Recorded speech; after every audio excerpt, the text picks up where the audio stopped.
जो फैसला आया है सर, अब जरा उसकी तरफ आ जाते हैं। ये जो आया है निकाह का, जो निकाह हुआ बुशरा बीबी का और इमरान खान साहब का, जी सर, इसके बारे में एक मुकदमा कायम किया उनके साबिक शौहर ने, बुशरा बीबी के खावर माने का के, और वो इस्लामाबाद की एक अदालत में चला और उसमें उन्होंने ये कहा कि बहुत कुछ कहा, लेकिन बुनियादी बात ये थी कि इद्दत के दौरान इन्होंने निकाह किया है।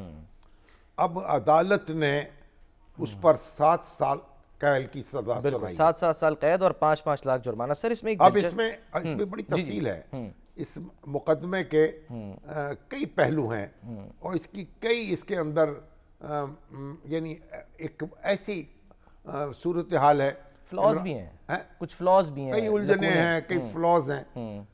ये जब खबर जब आई थी तो हमारे जो उमर चीमा साहब हैं, उन्होंने इसे ब्रेक किया था। बिल्कुल सर, दी न्यूज़ के बहुत काबिल एतबार रिपोर्टर हैं और उन्होंने खबर दी थी, लेकिन उस वक्त कि भाई इनका निकाह हो गया है। बिल्कुल।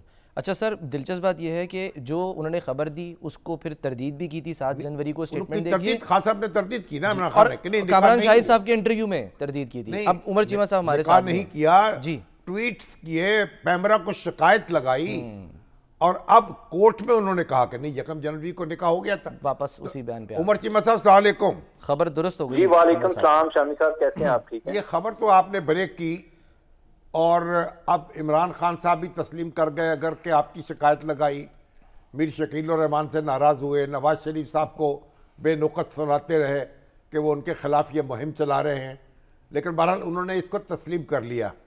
तो अब मगर ये बताइए कि ये जो अदालत ने सज़ा दी है, मैं तो उसको पढ़ रहा हूँ, ये सज़ा जो है ये 496 जो है ताज़ीरात पाकिस्तान की दफ़ा, उसके तहत ये सज़ा दी गई है। अब मेरी समझ में नहीं आ रहा कि ये सज़ा जो है वो किस जुर्म में दी गई है। आप कुछ रहनुमाई करेंगे हमारी? शामी साहब, असल में इस केस में उन्होंने वजह तो इद्दत को बनाया ना। अब ये है कि इद्दत की तशरीह एक शरई लिहाज से है और एक जो है वो एक जो पाकिस्तान के आइली कवानीन है उनके हवाले से है। अब अदालत में जो है वो आइली कानून चलता है। हमारे यहाँ जो जिधर से हमें राहत मिलती है, अगर कहीं शरीयत से मिलती है तो हम उधर चले जाते हैं, अगर पाकिस्तानी कानून के मुताबिक मिलती है तो इधर आ जाते हैं। तो ये ऐसे ही है कि जैसे अगर कोई बंदा जुबानी निकाह पढ़ता है और उसके गवाहान मौजूद हैं, ठीक है, तो शरीयत जो है वो तो उसको तो इस पर कोई इतराज नहीं है, लेकिन अगर पाकिस्तानी कानून को देखा जाए तो वो कहता है कि इसके लिए एक बाकायदा एग्रीमेंट होना चाहिए, अगर नहीं होता तो उस पर भी सजा है। इसी तरह जो इद्दत वाला मामला है वो शरीयत के लिहाज से तो वो 40 दिन का है, लेकिन जो आइली कानून है उसके मुताबिक 90 दिन है। अब 90 दिन की जो फिलासफी है उसमें यह है कि इस सारे प्रोसेस में कि ये चीज मकसूद है कि ताकि हो सकता है कि इस दौरान दोनों पार्टीज जो हैं वो अपने फैसले को रिकंसिडर करें और वो वापस एक दूसरे से रुजू कर लें ताकि एक तलाक वाला अमल ना हो पाए। और अब ये भी है कि अगर लेट्स से कि अगर कोई तलाक हो गई लेकिन 90 दिन का अमल मुकम्मल नहीं हुआ, मुद्दत मुकम्मल नहीं हुई और उस दौरान खामद की डेथ हो जाती है, तो औरत को फिर भी राइट है कि वो उसके विरासत से अपने हिस्से की हकदार है। तो इस चीज को तो हम मानते हैं। जो बाकी जो दूसरी चीज है उसमें खावर मानिका ने ये कहा कि ये निकाह जो हुआ है 1 जनवरी को, इसने मेरे इस राइट को यूजर्व कर लिया है कि हो सकता है कि हमारी दोबारा सुलह हो जाती है, हम वापस आ जाते हैं क्योंकि मेरी फैमिली उसमें ब्रेक हुई है।